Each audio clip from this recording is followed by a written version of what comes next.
Well, it's week 2 for the San Francisco 49ers, and they're looking to brush off. The nastiness, the wetness that was week 1 of their season opener against the Chicago Bears, where, well, technically it was their fault why they got so wet ass in the first place. Because, well, in that week 1, they decided to play some Bears football, West Coast style, in the bear weather that was so wet and dirty in Chicago that they still can't get that stink out of them. So here we are. It's a new week. Yes, it is. It's a new day for the 49ers. As we're here to talk about their week 2 matchup with the Seattle Seahawks in their home opener at Levi Stadium. Hey everyone, it is DylanLasagna here of Very Cold Lasagna. Welcome to another video as we're here to talk about my 49ers taking on the Seattle Seahawks at home in week 2. And I gotta say, I'm kind of concerned about this matchup because, well, even though Seattle is predicted to be the worst team in the league, one of the worst teams in the league, they're honestly coming off one of the biggest upsets so far in the NFL this season when they upset Russell Wilson and the Denver Broncos. Yes, Russell Wilson, their old buddy, down in Seattle for the last decade or so. Yeah, he moved to Denver, and then Denver immediately came to Seattle in week 1. And Seattle was like, yeah, you're just going to waltz back in here and think that you run the place like just the good old times, Russ. Nuh-uh. We got a new guy, well, not really new guy, in Geno Smith, and we still got your good old buddy Pete Carroll, your old head coach, and we're gonna put on this inspiring performance, even though we didn't do much in the second half, but we're gonna make sure your head coach plays stupid. He makes a stupid head coaching decision, and we survive in that game. So, yeah, the Seahawks in week 2 came in as, week 1, they came in as massive underdogs against the Denver Broncos at home to close out week 1 in that Monday Nighter. And yeah, they surprised many. Geno Smith had a surprisingly good first half, but again, very quiet second half. 30 yards, and the offense was pretty conservative. But the Seattle defense was pretty much keeping their old quarterback in check. And they forced 2 fumbles in the red zone at the goal line. And they pretty much made sure that, Russell Wilson's troubles in the red zone, they pretty much, it was still there. They continued to give Russell Wilson trauma from the Super Bowl almost a decade ago. Yeah, that Super Bowl against the New England Patriots. And like I said, they had to survive a very, very, not so scary, long field goal, but also stupid decision from their head coach, Nathaniel Hackett. And yeah, of all teams, the Seahawks are 1-0. But we'll see how long that lasts. And again, for the 49ers, unlike Seattle, they entered as favorites to dispatch of Justin Fields and the Bears, who, like Seattle, were projected to be one of the worst teams in the NFL. Is Trey Lance looked to start in projecting himself as the 49ers' unquestioned full-time starter.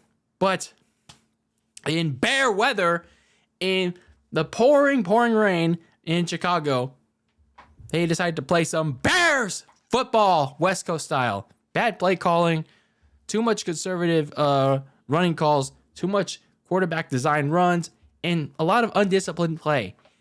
That allowed Justin Fields and the Bears to adjust, score 19 unanswered points before the pouring rain, and more stupidity and more West Coast Bears football from Kyle Shanahan put the game out of reach. And the 49ers went 0-1, 19-10, lost that game. But again, new week. Yes, it is. So some things to keep in mind going into this game for both teams. Seattle's victory, they won, but it came at a price. They lost Jamal Adams, their safety, their starting safety for the season. He suffered a torn quadriceps tendon in the Monday night game. So even though we're division rivals, I mean, we still got to pray for the guy. Hopefully he recovers well. So his backup, Josh Jones, will be stepping in his absence going forward, and he did pretty solid in that Monday night game alongside his other safety Quandre Diggs. So that's going to be a tandem to be a lookout for Trey Lance. Rookie running back Kenneth Walker, who they drafted earlier back in April, full participant in practice this week, so he's going to be making his NFL debut this Sunday. However, in the secondary, for the quarterback group, keep an eye on Artie Burns, who's dealing with a groin injury, and Justin Coleman, who's dealing with a calf injury. They're questionable heading into Sunday's game. For the 49ers, they had their own bad injury news. Running back Elijah Mitchell is going to be missing 2 months. Yes, 2 months with an MCL sprain. Big yikes. So that running back room, not looking so good for the 49ers. But this is an opportunity for them. This is a big opportunity for them to establish some trust, hopefully, in these next 2 months without Elijah Mitchell. During the practice this week, offensive lineman Daniel Brunskill still dealing with that hamstring injury, and he didn't practice at all, so he's been pretty much ruled out. But we at least got some progress on our star tight end George Kittle, who's been dealing with the groin injury the last 2 weeks. He returned to practice this past Friday, limited though. He remains questionable. Some people are saying that he's unlikely to play, but you never know. You never know if he's going to suit up. Kyle Shanahan did say he looked great in practice, but we'll see if he suits up come game time on Sunday. Some of the top stories of the week for the 49ers. They did sign running back Marlon Mack, formerly of the Indianapolis Colts and the Houston Texans. I do like that move. It is to the practice squad, though. It's mainly because, you got to give him time to get integrated with the playbook. So I do understand that. But Marlon Mack needs to change the scenery. He couldn't get that with the Indianapolis Colts now that Jonathan Taylor and Nyheim Hines are already dominating that backfield over there. And what do you got with the Houston Texans? They already have their own Damian Pierce and who's their other running back? I forgot. But anyway, the other two teams that were already there, their backfields were already settled. Here, he has an opportunity to take that role. And I like the potential with Marlon Mack, even though he's already been in the league for quite a while now. But he's still a solid running back and less reliant on Deebo Samuel. So, speaking of the running back depth continuing, this is an opportunity for Jordan Mason to rise through the ranks because I liked him in preseason. I think he was a steady, reliable back, moving through the chains, and hopefully he continues to do so in this extended role. And last but not least, I don't understand. What is it with the Trey Lance hate boner already? Literally almost everyone in the media, almost everyone in the national and even in the local media here in the Bay Area, they're already crucifying Trey Lance after one regular season game. Guys, all the Colin Cowards, all the Stephen A. Smiths, all the people in the world, you guys gotta calm down. You all gotta calm down on Trey Lance. It's just one game. You all gotta calm down. And yes, if he does it doesn't show any signs of progression in game 2 against Seahawks. If he loses to the Seahawks, then yes, it's time to show some concern. It's time to show concern. But here's the thing. He didn't play. He wasn't able to play last season. I'm not sure if he was actually injured in the last season and that limited him from actually starting. But I digress. Nonetheless, you got to give him patience. You have to give him patience. And I understand he doesn't have much starting experience in college as well. But how is he supposed to learn? How is he supposed to go through his progressions? How is he supposed to adapt? How is he supposed to adjust from the things that, the mistakes that he made if he's on the bench, if he already gets benched by Jimmy Garbage Fail? How? How is he gonna do it? You tell me. And I like that Trey Lance is already put the blame on himself. I mean, that's leadership right there. That's accountability. Like you don't see too much of that in today's NFL. I mean, sure, you see a lot of you see some of it at least. I mean, I'm kind of being a hypocrite, but the point is, in his second year, he's being a leader, and we just need to give him a little bit more time. Now, yeah, again, if he loses to the Seahawks and he does great, if he does well, then yeah, start him a couple games again in Denver. But if he does good, if he wins against Seattle, but he does poorly, then yeah, it's kind of time to show some concern. But if he loses that game in Seattle and does poorly, then yeah, it's time to show some concern. But if he does great, and he does good too, then keep playing him. But also at the same time, the supporting cast has to help him too.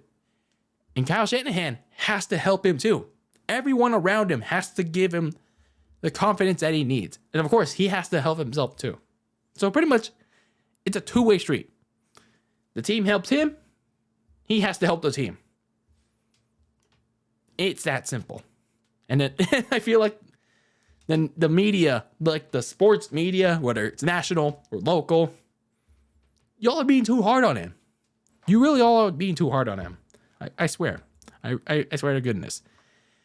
So some players to watch this Sunday, of course, you gotta watch for DK Metcalf and Tyler Lockett. You're not gonna have Jimmy Ward to especially lock down on DK Metcalf. So you gotta rely on Charvarius Ward and Emmanuel Mosley in that backfield. Talanoa Hufanga had a good game on Sunday in that loss, so maybe he could take on that role that Jimmy Ward is not able to have on Sunday.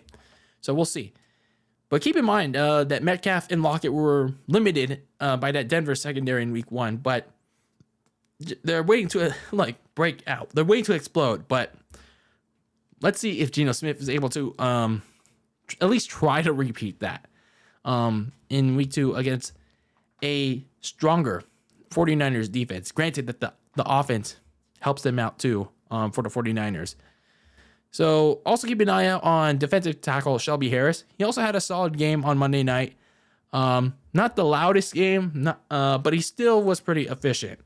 The 49ers offensive line's got to keep him in check.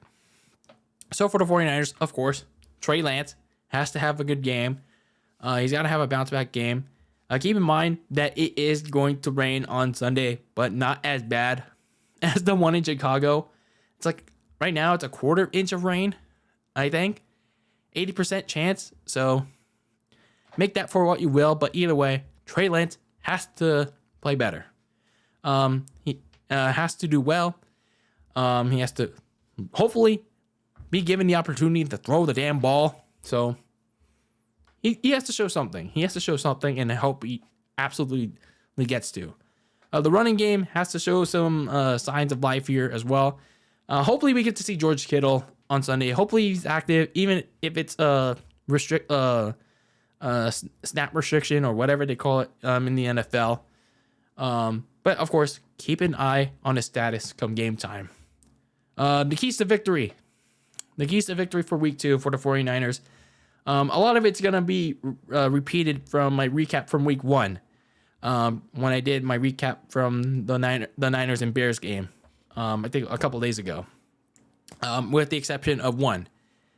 You got to obviously limit DK Metcalf and Tyler Lockett. Keep them locked down. And by the way you do that, you got to get to Geno Smith. You got to expose him for what he is. A fraud. And then pretty much reiterating from what was said in that week 1 recap from the Bears game, you gotta be disciplined. 12 penalties for 99 yards is not gonna get the job done, especially if you do it against a division rival. This division game early on in the season is so critical. You don't want to be losing this game and get you down 0-2, but also losing the division game and going down further in the rankings to the Rams and even the Seahawks. Yeah, you don't want to be like, you don't want to let Seattle go 2-0, a fluky 2-0, and then you're going to be like, what, all the way down in the last place in the division? Like, that's embarrassing, man. That's embarrassing. You got to be disciplined in this game, especially the defense. So hopefully that week 1 game in the rain was a wake-up call. Play calling. Kyle Shanahan, you got to be better in this game. No more jet sweeps. No more consistent. Not like consistent. No more constant. That's the word I'm looking for. No more repetitive, constant running back in the middle plays. Like, you can do that on second, first and second down, but you got to let Trey throw. Let him throw. How are you supposed to trust Trey Lance if you don't let him throw the damn ball? How are you supposed to let Trey Lance learn if you don't let him throw the damn ball? You gotta establish trust in your quarterback. Enough of these quarterback designed runs, over reliance on the defense, over reliance on Deebo Samuel. Stop playing West Coast Bears football, man. We got to see what we have fully in Trey Lance. We got to see it. And yeah, we just got to see some progress. We got to see the development in full of Trey Lance. We got to see what he looks like when he drops back to pass. We got to see how he throws on the run. Hopefully he could get that ball out a little faster. These are the things that we have to see Sunday against the Seahawks. I mean, sure, we don't have, I would like to see it instantly, but these things take time. He'll make his mistakes. He'll make the errors. Hopefully not game-changing errors like the interception in Chicago. Hopefully he makes the mistakes and he adapts from it. So overall, this game needs to be a Trey Lance game. And a Trey Lance, the passer game. No more Bears football, West Coast style, on Sunday against the Seahawks. Be better. Be better, Kyle Shanahan. Be better. So that's my thoughts heading into week 2 against the Seahawks for the 49ers. Let me know your thoughts about the Niners' chances going to this game against Seattle. And will they get the job done? I mean, I think they will. But it's going to take not just a team effort, a disciplined team effort, but also some development, some progress, and Trey Lance to get this done. The right game plan for him to get this shit done. Anyway, let me know your thoughts about this 49ers game against the Seahawks down below. This is DylanLasagna, your filthy casual sports host, laying the stupid takes on the world of pro wrestling and sports. And until next time, peace out.